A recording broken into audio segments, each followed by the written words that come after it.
നരസിംഹ മന്ത്രങ്ങളുടെയും രാജാവായി മന്ത്രരാജ എന്നാണ് ഇതിനറിയപ്പെടുക. ആ ഒരൊറ്റ മന്ത്രം നിത്യേന ജപിക്കുകയാണെങ്കിൽ അതിൽ നിന്നും 32 നരസിംഹങ്ങൾ ഉത്ഭവിക്കും എന്നാണ് ശ്രീ ശങ്കരാചാര്യരുടെ കഥ നമ്മളെ പഠിപ്പിക്കുന്നത്.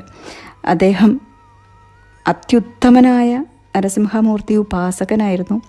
ഭഗവാനെ ഒരുപാട് തവണ നരസിംഹമൂർത്തി രക്ഷിക്കുന്ന കഥകളുണ്ട്, ഞാൻ ഇതിനു മുമ്പ് പറഞ്ഞിട്ടുണ്ട്. ശ്രീ ശങ്കരാചാര്യർ തൻ്റെ 4 മഠങ്ങളുടെ രക്ഷയ്ക്കായിട്ട് ഈ നരസിംഹമൂർത്തിയുടെ വ്യൂഹം 32 നരസിംഹ വ്യൂഹം സ്ഥാപിച്ചിട്ടുണ്ട് എന്നാണ് പറയുന്നത്.